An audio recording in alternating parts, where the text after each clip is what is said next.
Welcome back, AP. So today we're going to be talking about the aftermath of these nationalist movements in France, Prussia, and Germany, and how that affected the oncoming war and the rest of Europe. Now, most of these countries now had the common framework of a firm nationalist state, which was set up by those nationalist movements. And the common themes of those were mass politics. So we had parliaments on the rise, less of a strong central monarchical government and more run by a parliament made of citizens or nobles.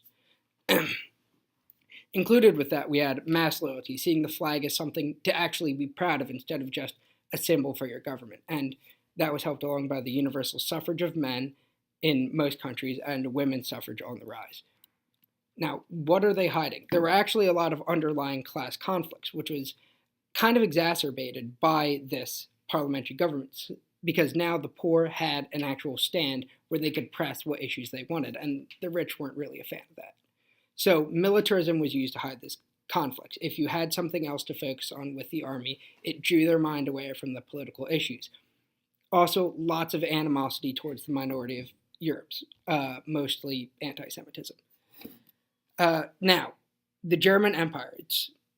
If you remember, Kaiser Wilhelm came in, appointed himself emperor after the Franco-Prussian War in Versailles. Big slap in the face towards France. And that's made up of Prussia and the 24 smaller federal states. And they set up a super strong central government with the Kaiser, a chancellor, and then a lower house known as the Reichstag, which is sort of their version of a parliament. Now, Bismarck really wanted to keep a strong central bloc after the German unification, a saturated parliament that would support his initiatives, kind of like the Rump Parliament, something that would give him complete control over what he wanted to do in Germany. And because of that, he started this thing called the Kulturkampf, literally meaning the culture struggle, and that was his attack on the Catholic Church. Now, that wasn't a real attack. It was more of a series of speeches and movements he made to undermine the church authority in Germany. Now, this was due to Pope Pius IX in 1870 claiming papal infallibility, putting the Pope as the highest authority. Now, Bismarck did not like this because it would draw more allegiance to the church than the German country. And German loyalty was the highest priority on his list. So he attacked the Catholic Center Party in the Reichstag, who would not vote against the church. So how do you turn them to Germany?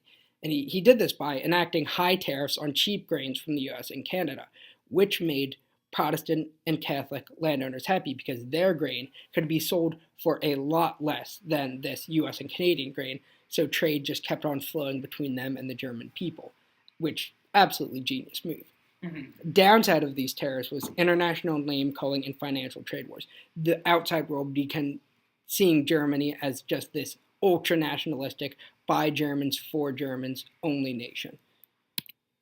Now, Bismarck actually bolstered the nationalistic state against socialism and outlawed their party in the Reichstag, limiting their gatherings as well. But he also didn't want to cut them out completely. He still wanted their support too. And he did this by creating many few social welfare programs, including Social Security pay and sickness and accident insurance. He didn't really care about these as much. It was more of just a kind of pat on the back to get them to stand with him. Things got shaky when Wilhelm II came on. Let me slide over so you can see what this guy looks like. He wanted to rule in his own right, so he stopped the renewal of the outlaw of the Socialist Party, sort of bringing them back into the German, and tried to turn them against Bismarck and eventually forced him to resign. This was mostly due to his belief that Bismarck was puppeting his father and that Bismarck was the one actually in control of Germany. And the Socialists stayed united and the movement was on the rise, which, I mean, I think we all know where that went. Hitler! Now, France. Okay, so remember the stages of French unification we had. Second Empire was the last thing under Napoleon III. Now, following the fall of the Second Empire to Germany at the Sedan, as rats and zoo animals, they blockaded Paris, forced them to eat rats and zoo animals. France was forced to give up Alsace and Lorraine, and they were very, very angry about this because those had been with France as long as most people could remember. So, how are they going to deal with that? The Paris Commune, which is a small provincial government made up of remnants from the empire. So what that's going to do is going to try and separate the government completely from the country. So government is just government alone, not the more socialistic state it had taken. Now, the National Assembly did not like that one bit. So Adolphe Thiers, their leader, led the French army into Paris and killed 20,000 and took Paris back under his control. Now, oddly enough, what's that nation state going to look like coming out? Third Republic. Now, Adolphe Thiers becomes president, and they completely backpedal from another monarch. He called the Third Republic the government that divides us least, which was sort of the, I guess, motto of this whole nationalistic movement. Whatever brings your country together into one unified front was what everyone was shooting for. Surprisingly, a smart French idea, and guess what?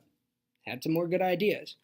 Republican France. They legalized trade unions, free and compulsory public education for both sexes, which is a great step forward. I mean, under Napoleon, we saw that he made it compulsory for men, but not for women. So now they've completely switched around from that. And these public schools were paid for by taxes. Only people who didn't like this, French conservative Catholics. And this we can see as sort of a lead up to the welfare state in Europe. Tensions in France between the conservative Catholics and the Republic and the more liberal socialist France got so much worse under the Dreyfus Affair, which was Alfred Dreyfus, a Jewish captain in the French army. Remember I had said something about anti-Semitism? Well, here it's back again. So, he was falsely accused and convicted of treason, of sending messages to the German Empire. Huge showing of anti-Semitism by the French, and mostly by the French Catholic conservatives who were behind this whole thing. He was sentenced to life imprisonment in French Guinea and military degradation, which is stripped of his ranks, sword broken, completely dishonored. Treason. You said that already? Yeah. Okay. Then new evidence was brought forward by men like journalist Jorge Clemenceau, the future president of France. A lot of him, writers, liberals, supported Dreyfus in this thing. So the new evidence included original court documents that were proved to be forgeries, and the Dreyfus family accused high-ranking officers like Ferdinand Wilson Esterhazy. He was actually the one found guilty of being a German spy. And Emile Zola, I think you might remember him from when we talked about realist writers, wrote a letter published in Clemenceau's paper declaring Dreyfus's innocence.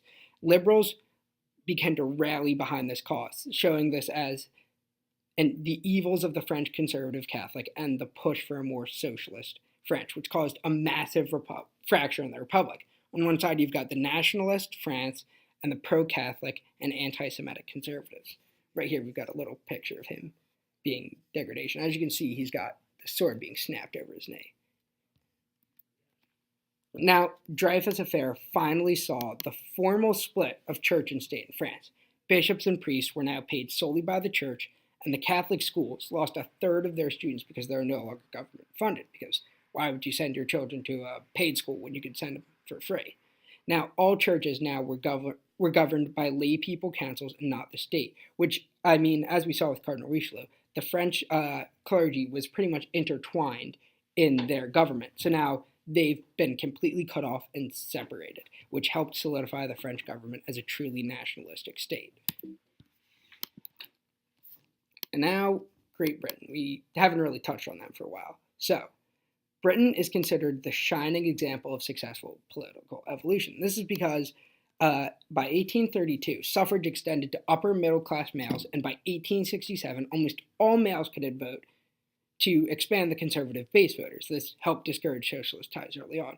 But things did come to a head when the houses began to clash, which, as you remember, it's the House of Lords of the nobles and the House of Commons of the common people. The Lords are super conservative and nobles, and the Commons represented more of the progress and the upcoming welfare, vaguely socialistic state of Britain. Now, battles between the two of them, the Lords acted as a Supreme Court, vetoed measures passed by the Commons. And this was important because anything the Commons put forth that the Lords were against, they could slap it out. They had ultimate veto over them. They ruled against any form of them trying to establish labor unions or the advancement of the workers. But most importantly, they vetoed the People's Budget, which was a bill proposed by the Liberal Party that would have came to power in 1906. And they wanted to increase and create new welfare states. A lot of sort of social reforms under that, which were, so the king threatened the lords with adding more liberal lords to the House and thereby completely cutting them out of most decisions, so they folded and added welfare programs in a great rush between 1906 and 1914. And those reforms were led by Welshman David Lloyd George, which, great name, and he'll come back later as the Prime Minister of Britain during World War I. He was best friends with Winston Churchill. Best friends with Winston Churchill. Now, he raised taxes to create national health insurance, unemployment benefits, and an old age pension, and other social reforms. Now, big one, Danny, I know you're excited for this. The Irish question.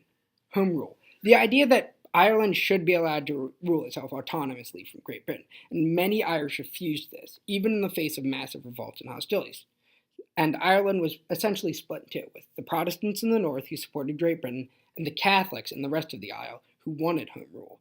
Now, Britain attacked the Irish multiple times, and a civil war was on the brink after a home rule bill revoked, giving the northern countries entirely over to Britain.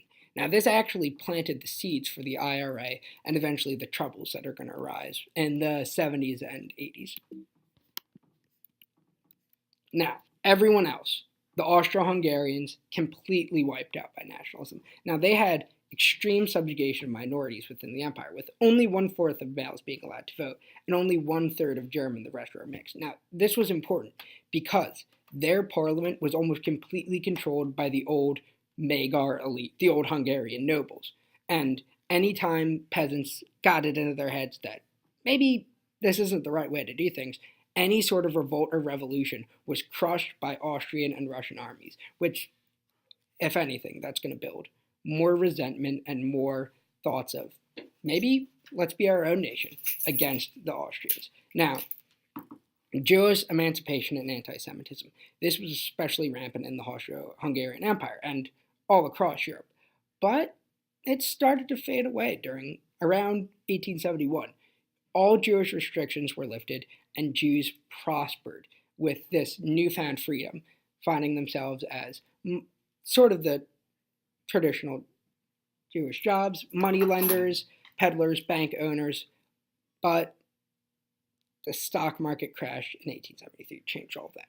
People started to believe that it was the Jewish fault, and especially in Germany, they had this growing belief that the Jews were the cause of all this evil. Which wasn't true. Which, yeah, was not true at all. Stock market crashes are never the fault of anyone. Mm-hmm. So, that's it for our flip today. Thanks for watching. Let's go!